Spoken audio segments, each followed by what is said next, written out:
Now, doesn't that end up with a very relativistic way of viewing the world? Because what seems just to you does not seem just to me necessarily. And then I cannot be held accountable for what I do wrong in your eyes, because we have different senses of justice. And my justice exists for me and yours for you. Am I correct if I deduct that? Well, the way you're looking at it is between individuals. We've got to look at it as within an entire society. And within an entire society, the society comes to an agreement on what justice should be. And we then make rules and say, this is these are the boundaries. And if you step outside these boundaries, we will take actions to bring you back into these boundaries or remove you from the system because you're a threat to the survival of the species.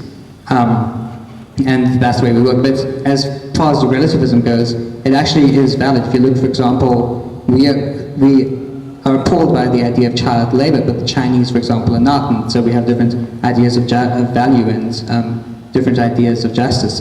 For example, also ideas of governance, for example. We believe that democracy is just, others don't, for example. There are all sorts of different values that we internalize in different societies, and different rules that we create that we believe it to be, that basically society comes to sort of an agreement in the larger sense as to what the rules are. And if you break those rules, you have to either be rehabilitated or pushed out.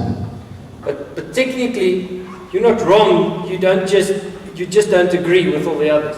But you're not wrong. Well, that is an individual thing to do. You find that people who do something and then later show remorse know that what they did was wrong because they've internalized certain values. Whereas those who don't show any remorse after doing something wrong have not internalized those values, and it's a highly individualistic idea. Now, Hitler, for instance, he had his own worldview, and my plan is not to discuss that into detail, but within the system he created for himself and his fellow buddies around him, they created a system that was valid, that worked for them, and that would have ensured their survival. And would you then say the individuals killing people within that system are wrong? Because we have to judge them according to the system that they're in. And technically then they're not wrong. Well, we've got to look at it within the larger system. And they were wrong from purely biological perspective because their ideas were not just for social but also genetic engineering, which would create an entire species, a uniform sort of species of hominid with the human, with very limited genetic variation. And that would ultimately lead to the destruction of the species as the fewer genes available in the system, the weaker the system, the less able it is to withstand shock. And so from that perspective, Hitler was completely wrong. From the values that the larger society had internalized, Hitler was also wrong and can be held accountable to the ideas of the larger society which he operated in, because the larger global world looked at what he was doing was completely wrong and he had to work within those constraints. He chose to move outside of it and suffer the consequences. But an individual under his reign that lived in that system, that killed some people, within that system, he was not wrong. Within another system, maybe he could have been deemed wrong.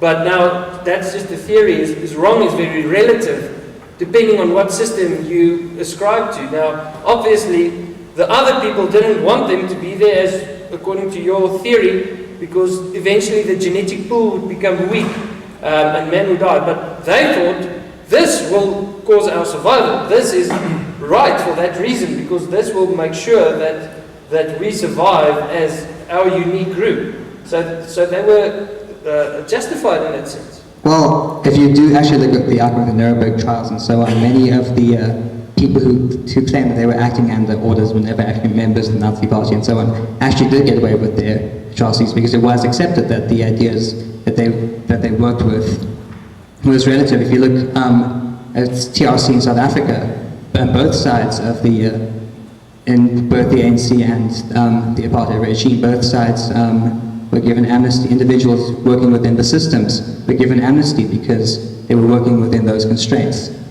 And actually, it is something that we do and we apply to our systems of justice every day across the world when it comes to dealing with those situations like Nazi Germany and so on, and apartheid South Africa.